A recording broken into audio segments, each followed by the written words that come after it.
Hi అండి అందరికీ welcome back to లోకి బ్లాగ్స్. ఈరోజు మనం సొరకాయ సర్వపిండి వడలు అంటే స్నాక్స్ని ఎలా తయారు చేయాలో చూద్దాం. చూడండి క్రిస్పీగా ఎంత బాగా వచ్చాయో. ఫస్ట్ మొదటిగా లేత సొరకాయ, ఆనపకాయ అని కూడా అంటారు, సొరకాయనే తీసుకొని దాని పొట్టు మొత్తాన్ని మంచిగా పీల్ చేసుకుని ఆనపకాయని మంచిగా వాష్ చేసుకొని మనం క్యారెట్ తురుము చేస్తాం కదండి, దాంతో మొత్తం క్యారెట్ తురుము చేసినట్టే ఆనపకాయని కూడా మొత్తం తురుము చేసుకుని పక్కన పెట్టుకోండి. మిక్సీ కూడా ఆడొచ్చు, బట్ దానికన్నా లేట్ అయినా సరే ఇలానే చేయండి, బాగుంటుంది. నెక్స్ట్ ఒక ఆనియన్ తీసుకొని మంచిగా చిన్న చిన్న ముక్కలుగా కట్ చేసుకోండి. దాంతోపాటు పచ్చిమిర్చి, అల్లం, వెల్లుల్లి అవి గ్రైండ్ చేసే కన్నా దంచి వేసుకుంటే టేస్ట్ బాగుంటుందండి. చూసారు, వీడియోలో చూపించినట్టుగా దంచి వేసుకోండి.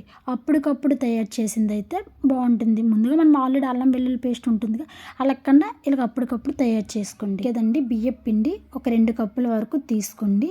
స్క్రీన్ మీద చూపిస్తున్నాను కదా, ఈ ఐటమ్స్తో మనం ఈరోజు స్నాక్స్ సొరకాయ సర్వపిండి స్నాక్స్ ఎలా తయారు చేయాలో చూసుకుందాం. మొదటిగా బియ్యం పిండిలో తురుము చేసుకున్న ఆనపకాయ, తర్వాత ఆనియన్, ముందుగా దంచి పెట్టుకున్న పచ్చిమిర్చి, అల్లం వెల్లుల్లి పేస్టు, జీలకర్ర వేసుకోండి. అండ్ ఎవరికి టేస్ట్కి తగ్గట్టు వాళ్ళు కారం వేసుకోండి. తక్కువ తింటామంటే తక్కువ, ఎక్కువ అంటే ఎక్కువ.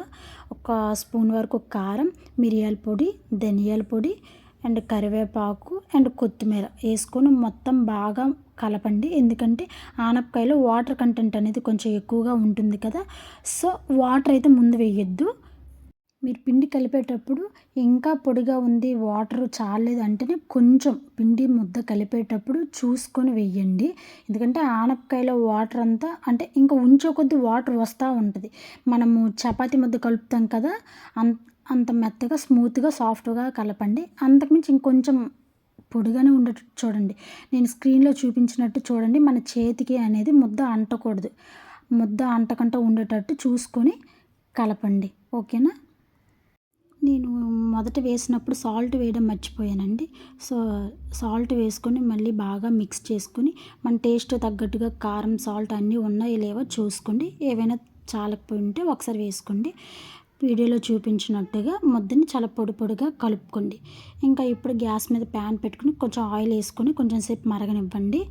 మొదటగా ముద్దని చిన్న చిన్న బాల్స్లా చేసుకోండి. అండ్ ఇంకోటి చిన్న కవర్ లాంటిది తీసుకోండి, దాని మీద కొంచెం ఆయిల్ రాసుకొని ముద్దని ఏంటంటే పగుళ్ళు రాకుండా ముద్దను అనేది అత్తుకోండి. ఎందుకంటే మళ్ళీ ప్యాన్లోకి వేసేటప్పుడు అట్లా పగుళ్ళు ఏమైనా ఉంటే విరిగిపోతాయి. అందుకని చాలా స్లోగా వేసుకోండి, లేదు అంటే ఆయిల్ అనేది మనం మీదకి తొలచ్చు. కొంచెం స్లోగా వేసుకోండి. వీడియోలో చూపించినట్టు మొత్తం అన్నిటిని కూడా అలానే వేసుకోండి. ఈ సొరకాయ సర్వపిండి ఏంటంటే ప్యాన్లో కూడా దోశలో వేసి కూడా వేసుకోవచ్చండి. అలా వేస్తే అంటే ఈజీగా రాకపోవడం, అతుక్కోవడం అలా కూడా జరుగుతాయి. సో ఇలా మీరు చాలా ఈజీగా చేసుకోవడం కోసం నేను ఇలా చేస్తున్నాను. లో ఫ్లేమ్లో పెట్టుకొని చేయండి. చూడండి, వీడియోలో కనిపిస్తున్నట్టుగా కొంచెం మీడియం ఫ్లేమ్లో పెట్టుకొని బాగా అవి క్రిస్పీగా అయినంత వరకు ఫ్రై చేయండి. ఈ సొరకాయ సర్వపిండి వల్ల మనకి బాడీకి చాలా యూజెస్ ఉన్నాయండి. నార్మల్గా ఆనపకాయ కూర అంటే ఎవరు తినడానికి మ్యాక్సిమం ఇష్టపడరు. ఇలా చేసి పెట్టండి, చాలా ఇష్టంగా తింటారు.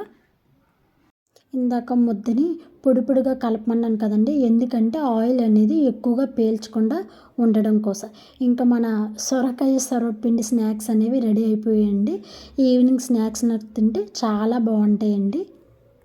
ఇంకా వేరే ప్లేట్లోకి తీసుకొని తినేయడమే. చూసారా, క్రిస్పీగా స్నాక్స్ ఎంత బాగా వచ్చాయో. ఇలాంటి మరికొన్ని వీడియోస్ కోసం మన ఛానల్ని సబ్స్క్రైబ్ చేసుకోండి.